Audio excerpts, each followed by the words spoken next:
Welcome to Wisdom for Life, where we sit through philosophy to find practical advice that you can use in your everyday life. Hi, I'm Dan Hayes. I'm joined by my co-host, Dr. Greg Sadler. Today we're talking about philosophical projects and Hegel. And right now, I have the great honor of talking about a big project that was just completed recently. So, obviously, Dr. Sadler here, my co-host, has just completed his Half Hour Hegel series on YouTube after almost a decade of work. The project is a close reading of Hegel's Phenomenology of Spirit. Greg is a fantastic teacher, as you all probably know, and for his hard work, he's been given the great honor of becoming a character in Existential comics. And so, yeah, we should probably say what Existential comics is for people who aren't completely looped in. So it's a web comic, right? And he's been doing stuff for probably at least a decade, I think. I've been following him on Twitter, and every once in a while I gave him a few suggestions like, you should put this person in your comic or put that person in your comic. And he does sometimes have other contemporary authors, like I think that maybe Daniel Dennett has been in his comic, or Richard Dawkins. So yeah, it was pretty cool to find on Twitter, which is where I saw it, that he had put a caricature of me into the comic. Now, of course, when we look at the strip, it's, as comics are, a little bit inaccurate, but it was pretty cool to see that happen. I was just gonna say, let's get the format of the comic is usually you have a number of ancient philosophers, some modernists and some that actually contemporary, and they're put in humorous situations where they're espousing their ideas of their philosophy and how those sometimes interact with weird things like what if Nietzsche and Epictetus were playing a game of Monopoly together or something like that. How does that react, and how do they react to winning or losing? And to his credit, too, when you scroll down, usually Corey Moeller, the person who is the mind behind Existential comics, he'll put a blurb about whatever it is that he's talking about. Mm-hmm. And the comic usually isn't accurate, but the blurb that he puts everything in perspective. And I think if you hover your mouse over it, there's little Easter eggs that you can find as well. Although maybe Easter eggs is the wrong term, because usually it's stuff people get excited about. And I think it's just sort of explaining what's actually happening, which I suppose could be exciting, but oftentimes isn't for philosophers. Right. And so I guess because of this project, you got recognized, and you had as a whole comic that's basically dedicated to you and your work, especially on this Half Hour Hegel project. Yeah, we should actually say what happens in it. So it begins with me declaring that I forget exactly what the formulation is, the hardest thing in philosophy, I'm going to do that. And people are like, you're going to explain this, you're going to explain this. And I say, no, I'm going to read Hegel's Phenomenology of Spirit cover to cover. Now, that's not that difficult of a task, actually. I mean, I read it cover to cover back when I was in graduate school. And I think, I've had been in reading groups about it. I think I've read it through cover to cover probably at least 20 times at this point. But it is it's a difficult work, and a lot of people start, and then once it starts getting difficult, especially in this section called Force and the Understanding, is where people typically abandon it, and they're like, oh, this is too tough for me. So then he's got me at I think 7 years and 5 years sitting on a table just reading this book and getting further into it. And then he has me take a break for watching some football, and it's all Packer themed stuff, which is pretty cool. I mean, he knows where we are. And then I finish it, and then I'm in a hospital bed because, the effort wore me out. And the guy who's standing next to me asks something, and I don't remember offhand what it is. He's like, what will you do now? Okay, there we go. And you say, I finished, my work is done. Okay. Well, you say, I'm finished, my work is done. And he says, what do you do now? And then I say I'll read it again, Yes. So because it's one of those books that rewards rereading. Well, I have said that. That is like a genuine quote from me. And he's exaggerating a little bit how long it took me, but not that much. He says 10 years. It took me 9.5 years. It didn't have to take me 9.5 years. It is a big task, right? Mm-hmm. But there were times when I got sidetracked by other projects and didn't shoot any Hegel videos for a while. So, it probably could have gotten done in a shorter amount of time if I'd really just focused on that. But life comes along and you get busy. So, yeah. So I guess maybe could you maybe just describe the project a little bit more in depth and why did you start it? So, there's a long backstory. So this would be like about early 2014. I was shooting YouTube videos, and the first ones that I did were just me putting a flip cam down in a classroom and like recording whatever I was teaching about that day, right? And the sound quality wasn't great, and the lighting quality wasn't great either, but it was like actual classroom teaching. And then I started getting people making requests, and they were like, can you do this? Can you do that? So I did like a poll, if I remember, and I solicited suggestions. And Jean-Paul Sartre and Martin Heidegger were like really high up in the suggestions. And so I did some videos on them. And then a lot of people were asking for Hegel. I guess because they knew I'd done some stuff on Hegel in the past. I've actually published a few things. And so I was like, yeah, okay, I guess I could do this, but I can't do it the way I'm doing these other videos where I take like a big chunk of text and then I summarize it over an hour. Because the temptation is to like skip the harder parts or more confusing parts. And the problem is that a lot of Hegel is really quite confusing.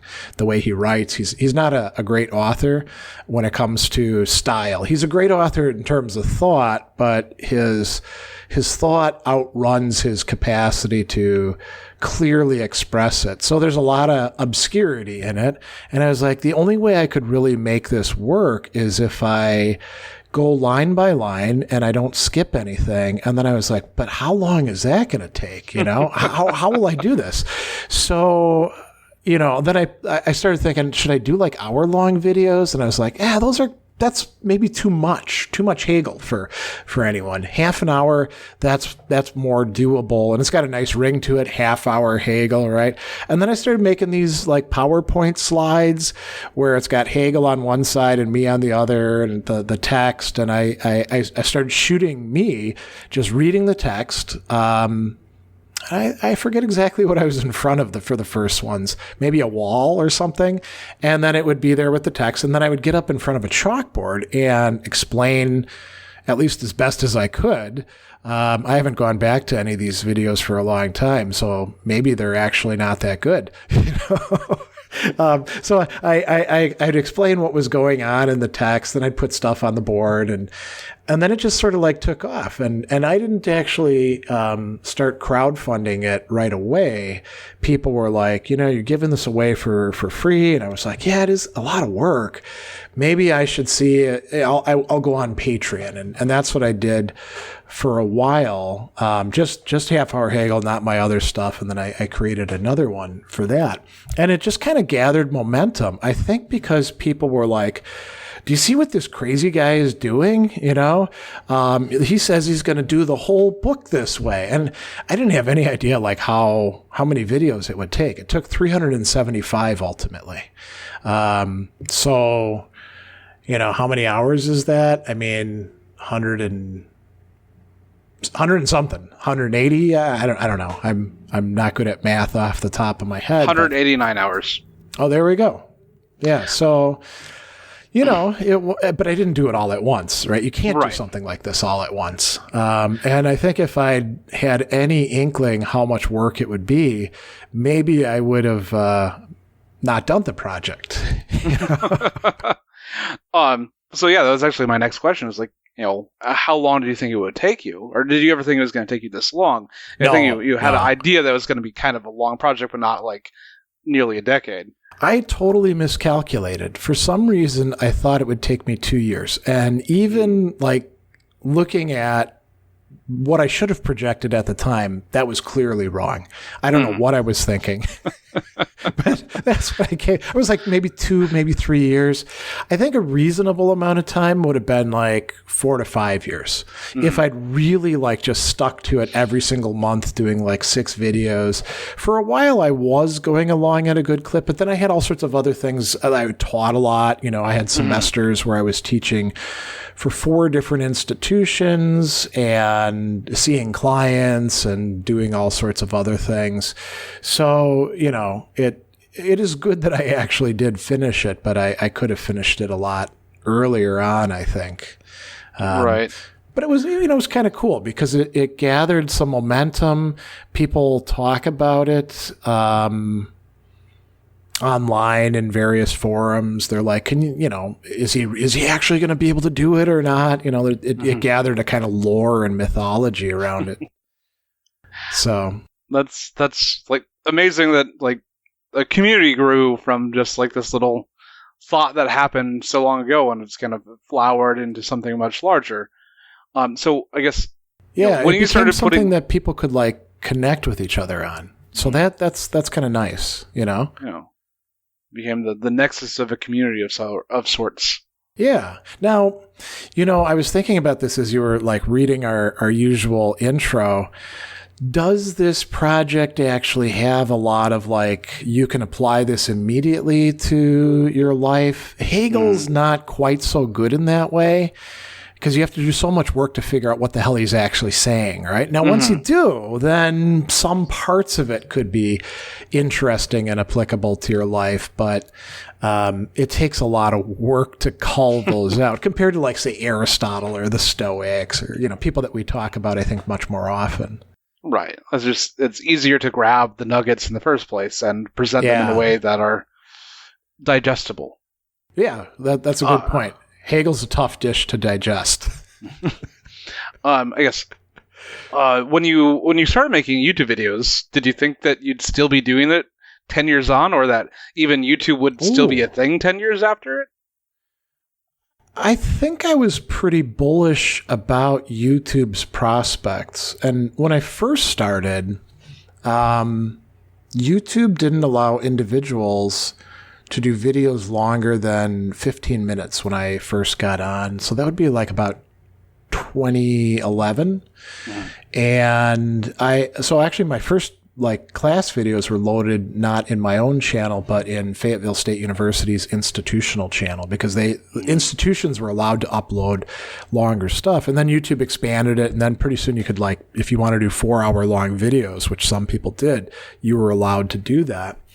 And I was really quite surprised and happy about the feedback that I was getting in YouTube comments from a lot of people, both in the Fayetteville State University videos, and then when I started teaching at Marist College, I would record intro to philosophy or ethics classes, later on religion in America.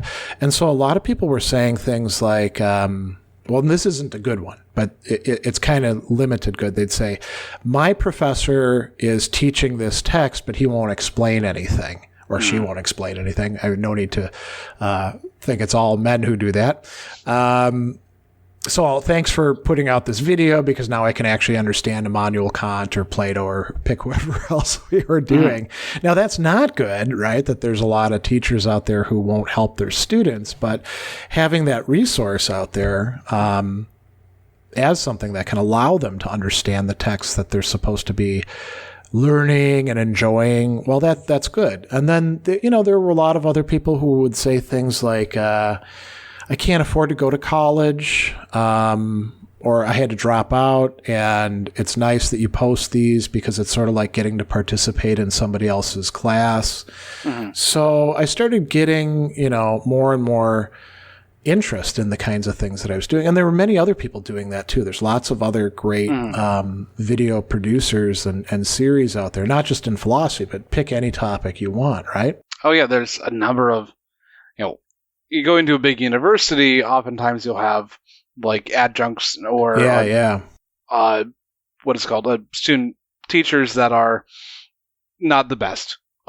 we've actually talked about this in the past, and even some professors are not the best, but you're going to have teachers eventually that are not going to be the best, and it's always great to have that secondary resource. And like for, I want to say certain things in calculus, there were videos that really helped me understand these concepts much better than anything I was getting at the actual lectures.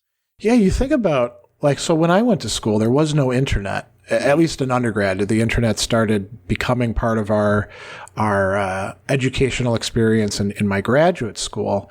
And so if you didn't understand what was going on in class, you could go to office hours, but if you didn't understand after that, you're just kind of screwed. You could maybe hire a tutor and they could help you out, but there weren't a lot of resources you could go to. I suppose you could say, like with literature, we had Cliff's Notes, which would be sort of like the, OG text version of all these other sites that are out there to save your grade.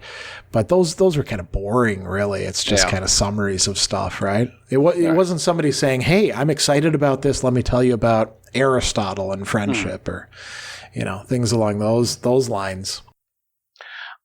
So obviously there's a grand tradition of philosophers taking long times to produce works. Yeah, I guess that's I'm true. trying to think of what is it called?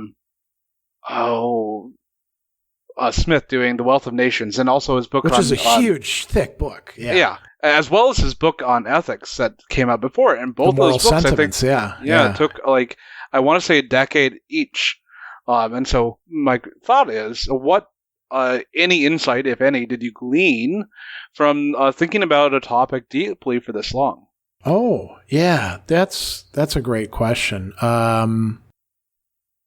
When you make a commitment that you're actually going to keep, and you have to keep going back to it, you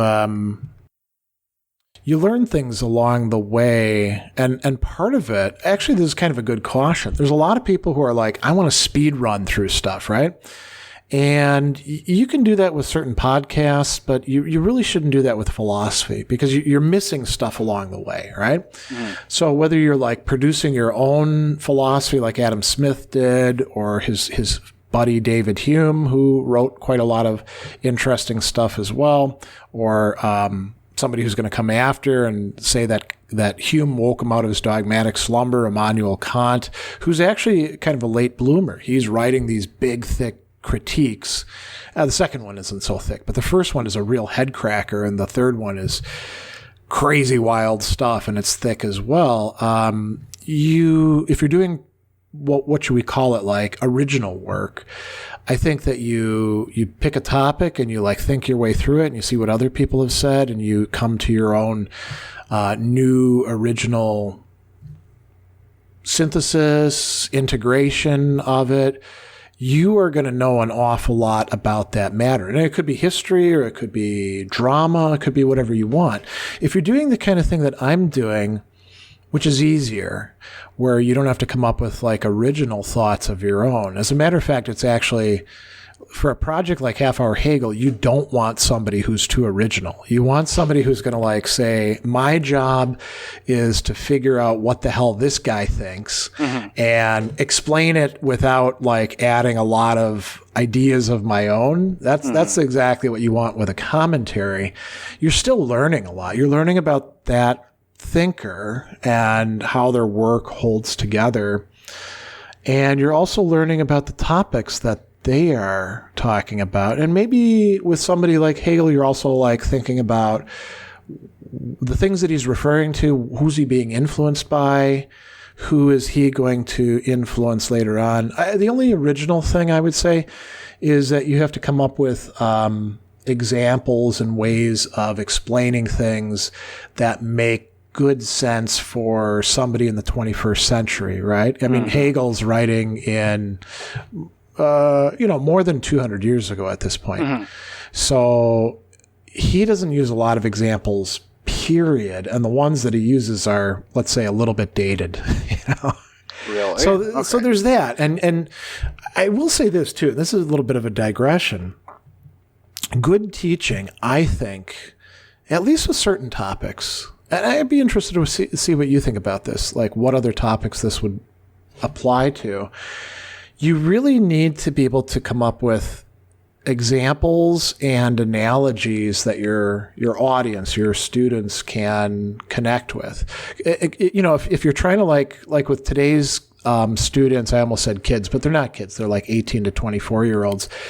So if you want to talk about like Star Trek, they don't watch Star Trek. They don't have any clue what the hell you're talking about. So if you're going to say, yeah, there's this guy Spock and he's like super logical, if they watch Star Trek, it's not the original series. It's going to be, Voyager, or it'll probably be the newest stuff, like the Discovery or Brave New World, cartoon, or Lower Decks. Lower Decks, right. I love. Yeah. I mean, you could use those sorts of things. I mean, I'd be interested to see like how long Rick and Morty retains a shelf life. That's a very philosophical series, right? Mm-hmm. But I think 10 years from now, none of that's going to be helpful. So you got to find examples that contemporary people can relate to, but are also going to have a shelf life that's longer than just some pop culture stuff, you know? Right. So I guess I would say, you asked me about this, and I agree. Yeah. And it's not just finding one example. It's finding several examples, because you're never going to find one example that's going to hit with the entire group. Oh, like this example works for this group, and this example works for this group, and and on and on. And so the ability to quickly come up with like a number of different examples is a thing that I look for in really good teachers. It's something that's hard to teach too. I mean, there are lots of classes that you can take in ed departments about like how you should teach, how to be a good teacher, but figuring out how to do that's you have to go to people like Cicero for that, and look at the topics. Or I've always said it, because teaching is in part performance, that it would behoove someone to take at least a little bit of theater or drama, and specifically in this case, improv. Okay. Yeah, because it's all about associations, constant associations, and how can you grab something and smash them together and try to convey something. I think you're right. That probably would be helpful for, well, not just early on teachers. I mean, there's a lot of older teachers who probably could use a tune-up, some professional development, as we call it, Well, speaking of tune-ups, maybe you can tune us up with, if you have any ideas from Hegel that you would like to share, maybe something that we might want to talk about in detail later on. Yeah, so, Hegel is well known in the areas that he is well known, because I think he's not all that well known. He was huge in the 19th century, and I would say for a good part of the 20th century.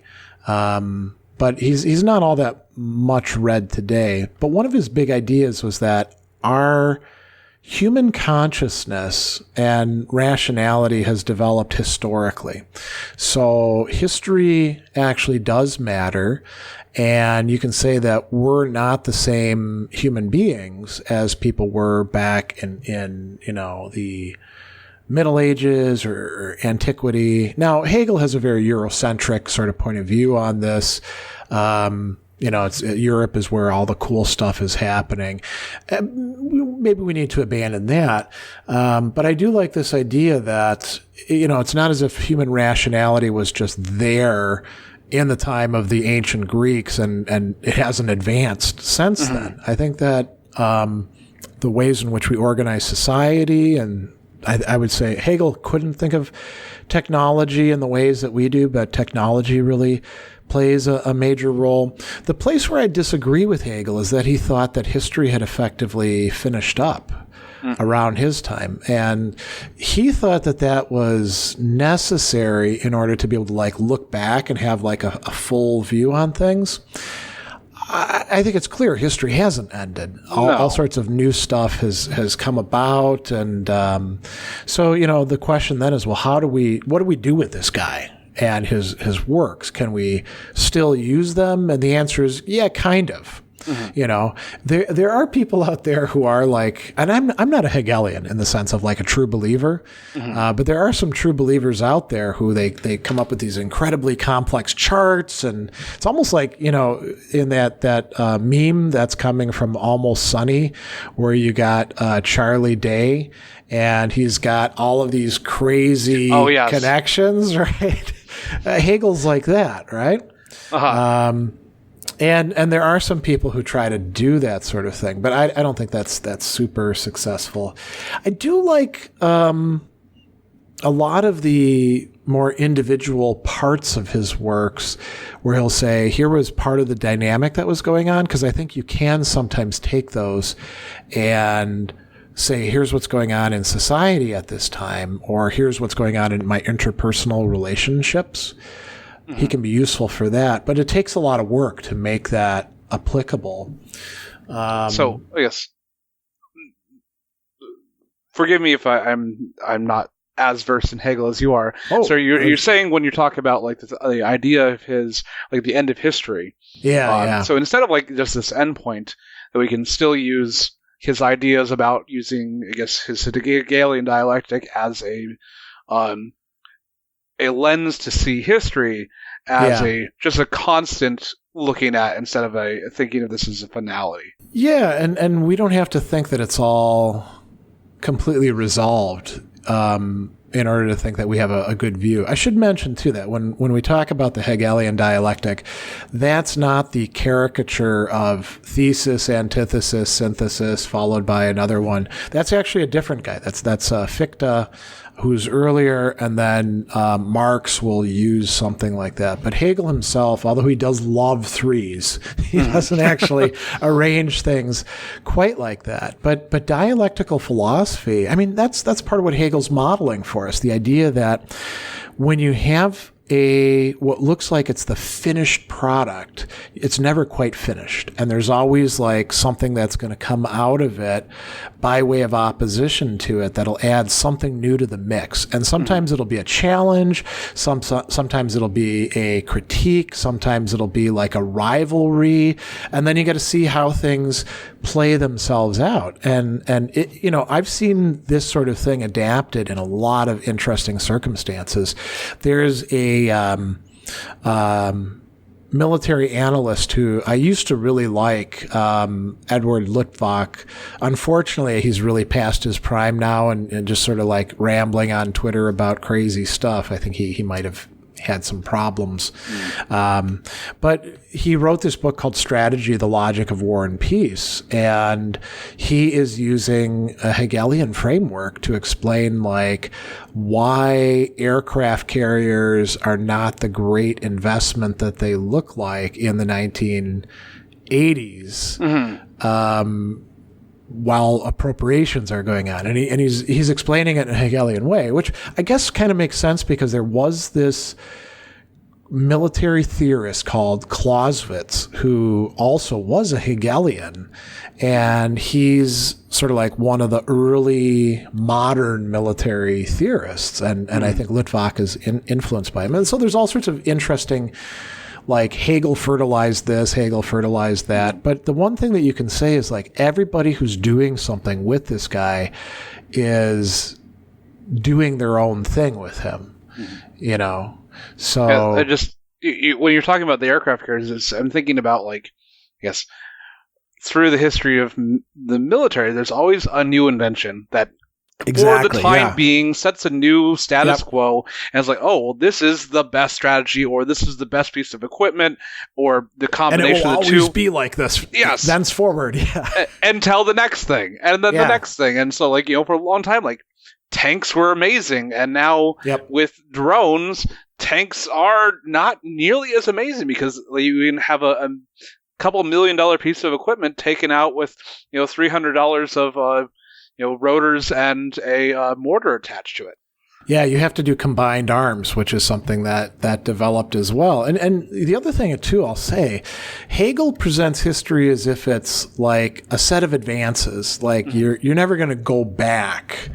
And I think he's wrong about that. I think sometimes we can regress, or at least parts of the world can regress, So yeah, and I'm just thinking like in the 1960s, right? Like you had the whole, at least in the United States, we have this what is that? The Year of Love, Summer of '69, you mean? Yeah, the Summer of '69 yeah. and Woodstock and this whole counterculture revolution that's happening.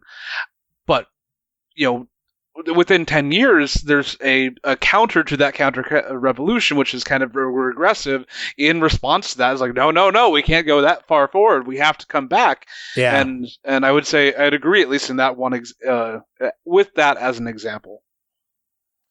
Yeah, and I mean, politically, it seems that on at least some issues, we've got a lot of people who would like to see a regression and going back to some, era when they thought America was better. Usually those turn out to be pretty mythological, but it's definitely there, and it's not just here. We're seeing this in a lot of other countries as well.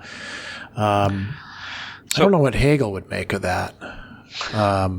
I mean, if you were to bring him into our present, he would have so much culture shock that he would have to get over just to be able to cognize what the hell is going on. So, do you think you'd have the ability to how's that in the book? Get to absolute knowledge of the current mode? Yeah, that's another interesting thing. So, I think a lot of people that are interested in Hegel or other thinkers of his sort, they've got this catchphrase, completing the system of German idealism, right? And so German idealism starts with Immanuel Kant and then moves forward through a couple generations, and Hegel is at sort of a high point of that. And everybody was talking about systems, and everyone was talking about finally completing this, you have a synoptic view of everything, right? And that's what absolute knowing would be, right? Mm-hmm. And I just don't think that's actually possible. I think they believed it was possible back then, but I don't think you do complete any systems, whether they are German idealism or pick something else down the line. The best that we get is kind of fragmentary. And it's interesting because Hegel was living in a time when you could at least have the illusion of having read everything and studied everything, right? There wasn't quite as much out there. Now, obviously Hegel didn't read everybody and everything, but it's not like today in philosophy or pick any other discipline where, you can't possibly read more than just a little fraction of what's available. And you're always dealing with things like, am I reading the right thing? Mm-hmm. Should I spend time on this rather than on this? And anybody who tries to tell you, I have the definitive answer to that, they're full of crap, because how could they possibly know? Mm-hmm. It's a serious epistemological problem concerned with our knowledge, right?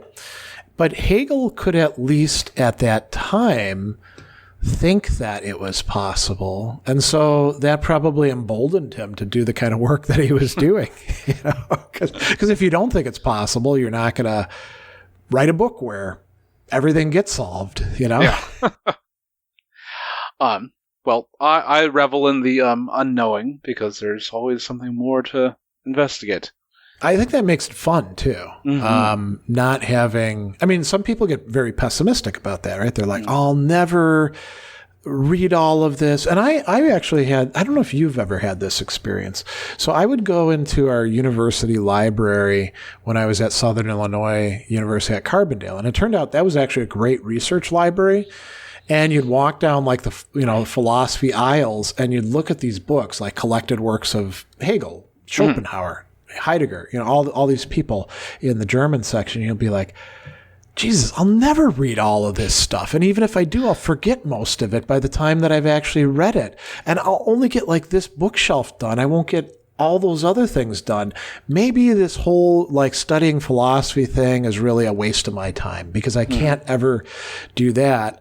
And so it's quite easy to feel a sense of despair, I think. Have you ever had that with the things that you were studying? You go in the library and you're like, there's just too many books. I'm never gonna even figure out which ones are the best ones, I don't know. I think I had kind of a maybe a moment closer to like looking at the universe and realizing it's so incredibly vast that I'm never going to be able to know it all, but it's okay because I'm at least part of it, and I'm experiencing part of it. And so, like, I think of, you go into any discipline, and the more that you go into the discipline, the more that you know right that the discipline holds. And you have this moment. It's like, well, I'm going to do this. Like, and I love the idea that, like, any time that I meet a person, they know something that I don't know. And there's always a place for me to have something new. I can't ever just go to a person and totally dismiss them, because there's something, even it's just like interpersonal thing that they know, that is can be interesting, and I guess I revel in the exploration. Yeah, and I think that's a healthy way to view these things, because otherwise it could be a real downer, I mean, the people who are like, there's nothing ever new, it's all the same boring BS. I mean, how the hell would you ever know that? So I went back and I watched your very first video of the Half Hour Hegel series. And I went and watched the very last video of your Half Hour Hegel series. And so I've noticed that you've grown such a more impressive beard in that time. So the question is, does Hegel cause beard growth? By impressive, you mean whiter, right? Well, it was very short. That's true. Yeah. And that's more a function of laziness. I don't trim it as often as I used to. Every once in a while, I'll give it a good clip, and then you can actually tell in the videos when I do that. But yeah, at that time, I don't think there was any white in my hair, my mustache, my beard. Some people actually there. That meme, or it wasn't a meme originally. I think it was like from commercials where they show somebody before and after, and it's for like heroin and meth and stuff like that. Somebody did that about 3 or 4 years ago with one of my early pictures. And then, later on, and you see I've got wrinkles now. So is this your mind on philosophy or something? Or Hegel. This is what happens when you read Hegel. So, yeah, I mean, it hasn't aged me, but I've definitely aged. It's 10 years, and it's kind of striking how much difference that makes. I'm 53 years old. I guess I probably was 43 when I started.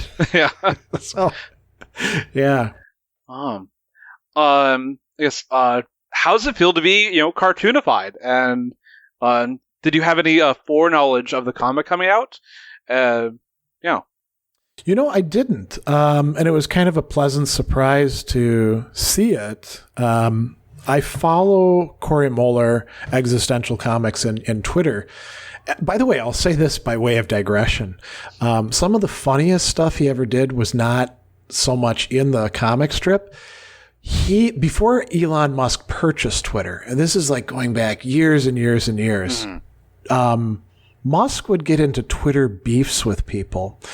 And Corey Moeller was one of those people, and he was just zinging them, And it was almost like watching an unequal struggle, because Musk is supposed to be this brilliant guy, and he's got this cartoonist just running circles around him, saying stuff to him, making him look foolish. And it was almost like in comedy they talk about the straight guy, meaning the guy who's not funny but will say stuff, and the funny guy gets to play off of him. Moeller was doing that with Musk. He was just giving him the old rope-a-dope, So anyway, I've been following Moeller's stuff for a long time, and I will say this too: you can't be funny all the time. Not every strip lands completely, but there is something to be said for perseverance. I don't know how many he's done, but it's way up. It's got to be at least 500, maybe more. Yours was 517. Well, there you go. See, so and he's done one more, so he's at 518 currently. So the amount of like commitment and work involved, that's really something, And absolutely. doing cartoons, I mean, I can't do that sort of thing. So anyway, yeah, I saw it come out in Twitter, and I was like, holy crap, you know? And then I posted it in my own social media, and a lot of other people weighed in on it, and they liked it, you know, quite a bit. They thought it was pretty funny, and then I actually turned it into a YouTube short. I took each of the panels and put them in there, and I did a voiceover for it. Yeah.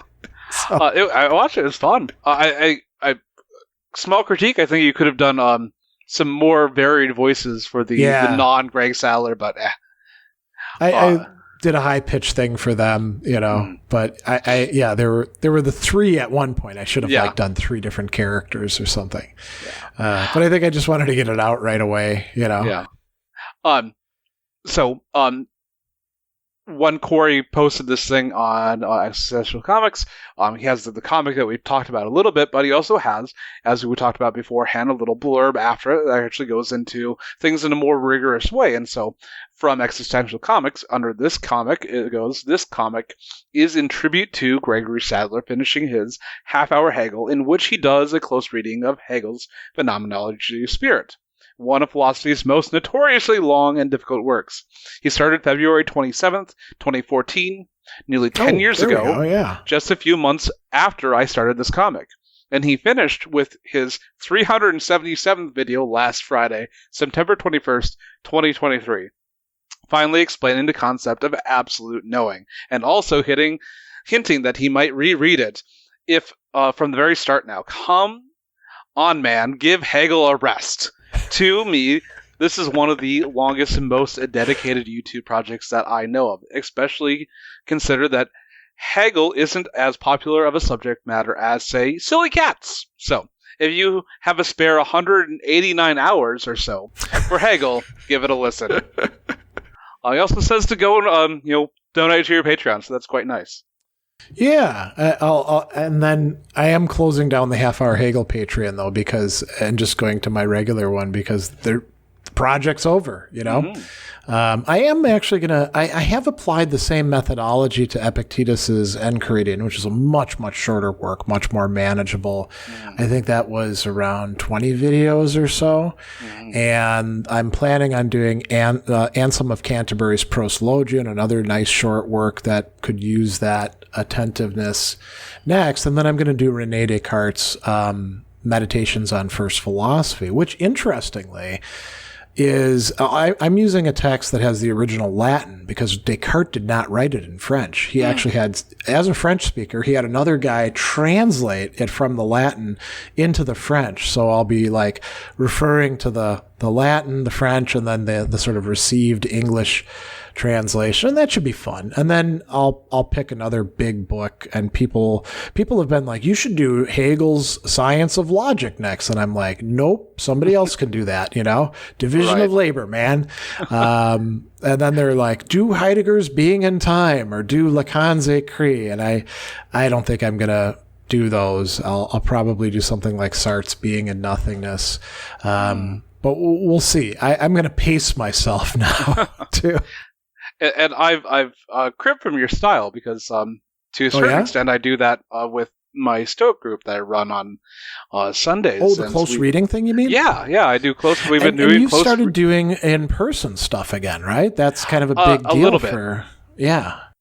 And so we've been doing a close reading of the moral letters of Seneca to Lucilius, or to Lucilius. It's been really fun. Like, we'll maybe get through, a letter, or maybe we'll go through a half a letter or a quarter of a letter, depending on the length of the letter. But, especially like with that dialogue and back and forth, and like, let's talk about this thing and that thing and go deeper into that. And it references this work or that work. And it's very fun. Yeah, I mean, I think some people would be like, oh, why are you spending so much time on that? Let's get through the work.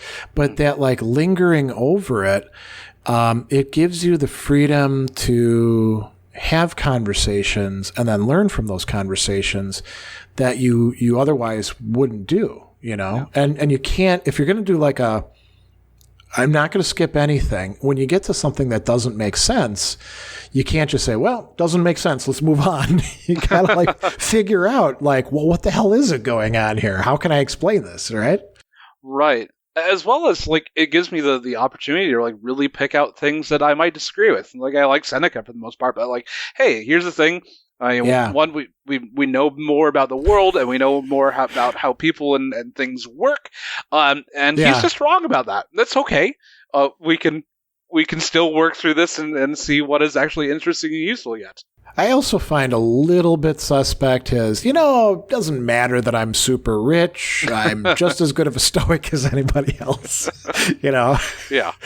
It's like we were talking about one. It's like, oh yes, I had the slave and he's my pacemaker. I go running every morning, but he's too fast for me, so I had to find a different slave to be my pacemaker. Yeah. It's like, my God, not a problem we're posed with these days. That's for sure. But we also have a whole bunch of like these really great comments from YouTube and Twitter in response to this thing. So here's one from YouTube. Before following the Half Hour Hegel series since day one, just want to express my deep gratitude to your effort in making technical philosophical content accessible and your will to complete this monumental project.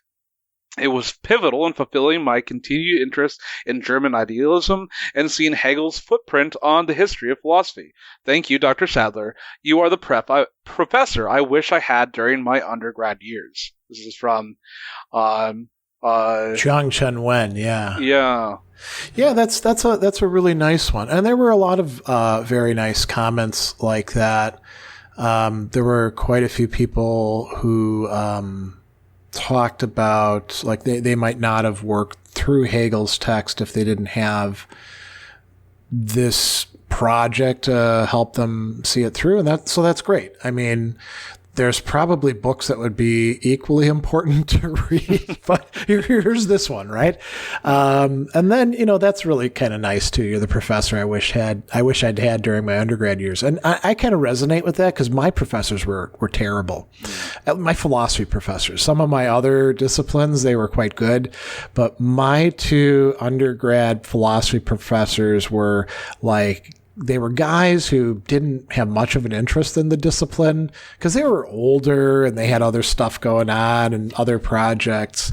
And so I did a lot of learning on my own, And so, it's fortunate that I was able to do that because I think a lot of students need somebody to kind of help them along, Making a connection here, it might be totally wrong, but oftentimes people will ask you who to read or whose commentaries to read, and you're like, just read the original authors. You'll get much more from reading them than you will from the vast majority of secondary works. Yeah. And yet I produced a commentary. Is that in part maybe due to the fact that you did not have really good professors to give you their commentary working through the work, and thus you were forced kind of to actually directly deal with the works themselves? Yeah, that's actually a great question. I'm sure that's part of it. Now, when I got to graduate school, I had good professors. I mean, I also had some bad ones too, but plenty of good ones. And not just in philosophy too. There was a guy in speech communications who taught some really cool stuff, and a guy in English who taught really cool stuff on rhetoric. And I got to study with the classics department, which was cool as well for my Greek, reading Plato and Aristotle and Herodotus and people like that. So yeah, I think that probably is part of it. The other thing though, I mean, I did read secondary works, and what I found was, so there was this, I'll use one as an example. There's this very popular writer, Will Durant, and he's got this book called The Story of Philosophy. And it's a history of philosophy, and it's kind of selective like they always are. It leaves some people out. And I took his word that he actually knew what the hell he was talking about. And then I would go and read the thinkers that he had told me about, like Arthur Schopenhauer, Henri Bergson, and I discovered that he was very glib but kind of full of crap. And if I had trusted him on that, I would have been led astray and probably not actually read certain thinkers. And so I think it's good to read the thinkers for yourself, even if they are difficult, because then you actually see what they're saying. You know, there's a lot of like bad takes out there about Plato or Aristotle or the Stoics. I mean, just think of the misrepresentations of the Stoics that run throughout 19th and 20th century philosophy. And so we want to actually like go to the primary text when we can, when we have the luxury of doing so, and seeing what these people actually did think about stuff. And I kind of think of it, it's not just about like making sure that you have it right. Why would you want to deprive yourself of the enjoyment and opportunity to read these really great thinkers? You know? I mean, imagine if like instead of reading, I don't know, let's transpose it into sci-fi and fantasy, right? I mean, you can read summaries of Tolkien's The Lord of the Rings, but that's not the same thing as reading The Lord of the Rings, you know? Why not actually read the Tolkien and see what's there, you know? I mean, you could actually watch the movies too, right? And you'd be like, yeah, I know exactly what happens. No. Yeah, but the movies aren't quite the same thing. No. You know? Although, yes, they're different. I'd say that they're closer than a lot of adaptations are. Oh, yeah. Right? Yeah. There's no Tom Bombadil. And depending on how much you like right. Tom Bombadil, that's either a bonus or a subtraction from it. Yeah. I mean, this is a total other tangent. And we've talked about this, like when we talked about Philip K. Dick and Blade Runner and not Man in the High Castle, Do Androids Dream of Electric Sheep, right? Oftentimes the adaptations of Philip K. Dick are very loose, let's say, right? Right. And in part because it's really hard to describe what Philip K. Dick is doing in a visual medium. Yeah, there's lots of internal monologue and or at least experiences that they're saying that are really hard to properly give a visual representation. Yeah, I'm not sure how, I can criticize all I want. Oh, you left this out. I don't know how the hell I would put like Mercerism in, or in Man in the High Castle, the reliance on the I Ching, the oracle, which is just people like throwing yarrow stalks down and then looking in a book. That doesn't make for very good TV drama, you know? Right. So going back, we've got a couple of other comments of people responding to this. There's one from Twitter. Congrats, my friend, for being immortalized in a silly internet philosophy comic. Yeah. The highest honor one can receive is from this weird guy. Oh, he says Go Pack Go as well. I think his name is Dan Hayes. Yeah, Dan Hayes. Yeah. That is a good one. Yeah. Immortalized, I guess in a certain sense, you're immortalized because the internet's out there forever, right? If they take it down, there's the Wayback Machine. Right. But they've already moved on. Yes.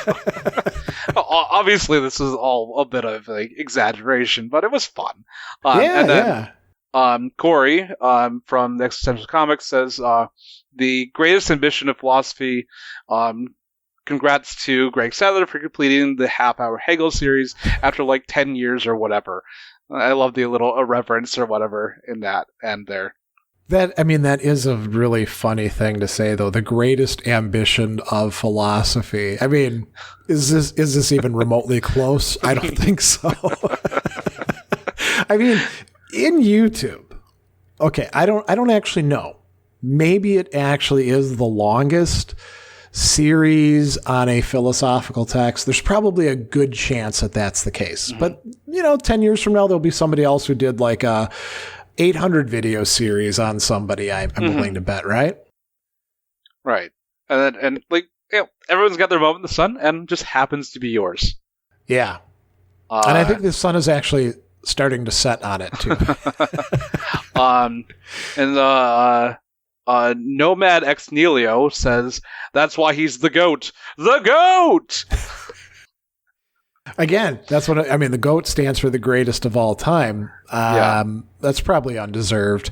And even if I am that right now in terms of this one limited thing of doing YouTube video series on philosophy, somebody's probably going to come along and do a longer one. Yeah. You know, they'll just pick a longer book, you know. Records are made to be broken. That's why they're like interesting. Yeah. So, yeah. I mean, it is kind of cool because we can recognize, like, think about football, right? Mm. So the stuff that when we were young we saw athletes doing has been long surpassed, right? Almost all of them, yeah. But it doesn't mean they didn't do anything, you know. Especially like they increase the season, so you have more games to score more points or run more yards or throw more,